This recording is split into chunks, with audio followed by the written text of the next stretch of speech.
Hello friends, welcome to my channel রোমানাস cooking world. আমি আজকে আপনাদের জন্য আরেকটা নতুন রেসিপি নিয়ে হাজির হয়ে গেলাম, আর সেটা হলো তেল ছাড়া সবজি শুটকি। আসলে আমরা অনেক সময় দেখা যায় যে পরিবারের লোকজন সবজি খেতে চায় না, কিন্তু যদি একটু শুটকির ফ্লেভার দেওয়া হয় তাহলে কিন্তু ঠিকই খেয়ে নেবে। তাই আশা করছি আজকের রেসিপিটি আপনাদের কাছে ভালো লাগবে, কারণ এটা আমি তেল ছাড়া করেছি। স্বাস্থ্যসম্মত যারা ডায়েট করেন তারাও খেতে পারেন। তাহলে চলুন শুরু করা যাক। আর যদি ভালো লেগে থাকে সাবস্ক্রাইব মাই চ্যানেল। তেল ছাড়া শুটকিটাকে রান্না করার জন্য, মানে সবজি শুটকিটাকে রান্না করার জন্য আমি এখানে দিয়েছি 2 কাপ পানি দিয়েছি। আমি যতটুকু সবজি রান্না করব তার জন্য 2 কাপই যথেষ্ট। আপনাদের সবজি অনুযায়ী আপনারা পানিটাকে দিয়ে নেবেন। আমি পেঁয়াজ কুচি,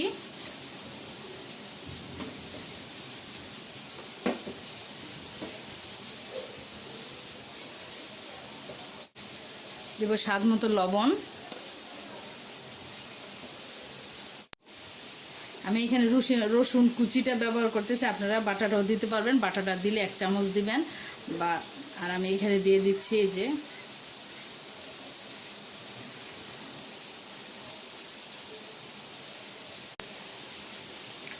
এখন আমি দিয়ে দেবো মরিচের গুঁড়া। ঝালটা আপনাদের পছন্দ মতো দিবেন, আমি 1 চামচ দিলাম।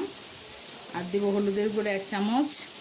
আর ধনিয়ার গুঁড়া খুবই সামান্য দিব, কারণ ধনিয়ার গুঁড়া যদি বেশি দিই তাহলে সবজি যে কালারটা সেটা নষ্ট হয়ে যাবে, মানে শুটকিটা দেখতে কালো মনে হবে।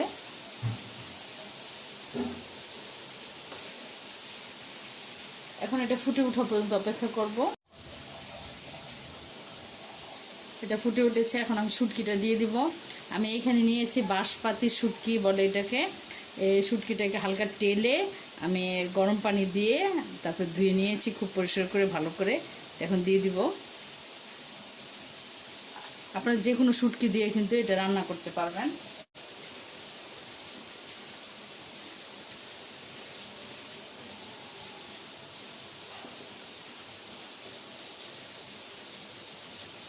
এখন এটাকে 1-2 মিনিট একটু রান্না করে নিব।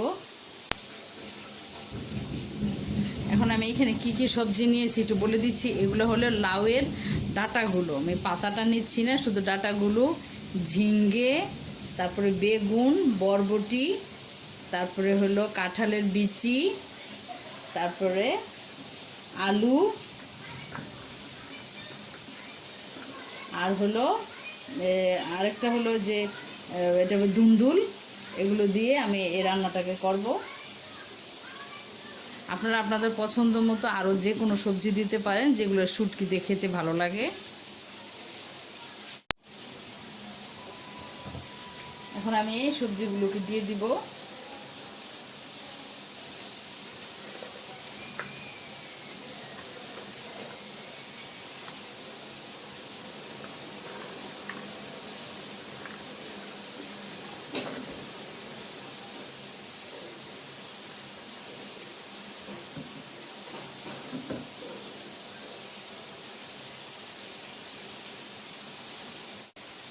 এখন এটাকে এখন ঢেকে দিব, ফুটে উঠলে তারপরে নেড়ে চেড়ে দিব।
সবজিটাকে ফাঁকে ফাঁকে নেড়ে চেড়ে দিব।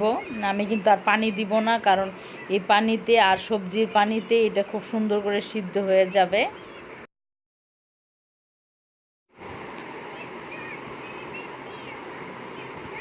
আমি এই মগটা দিয়ে 2 মগ পানি দিয়েছিলাম। আপনাদের যদি প্রয়োজন হয় তাহলে আরও পানি দিয়ে নিয়ে খুব ভালো করে এটাকে সিদ্ধ করে রান্না করে নেবেন। এখন দিয়ে দিলাম আমি কিছু কাঁচামরিচ আর একটা টমেটোটা দিলে শুটকির সবজির কালারটা অনেক সুন্দর হয়।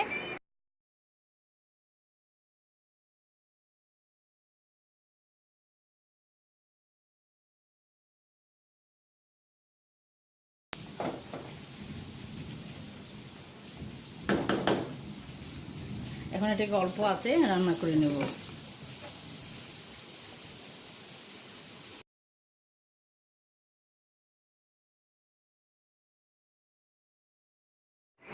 রান্নাটা আমার হয়ে গেছে। এখন আমি কিছু ধনিয়া পাতা দিব। আর এই রান্নাটা তো অবশ্যই ধনিয়া পাতা দিবেন, তাহলে এটার স্বাদ দ্বিগুণ হয়ে যাবে।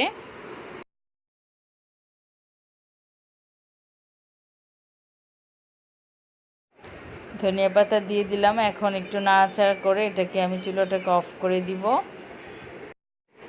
আশা করছি আজকের রেসিপিটি আপনাদের কাছে ভালো লেগেছে।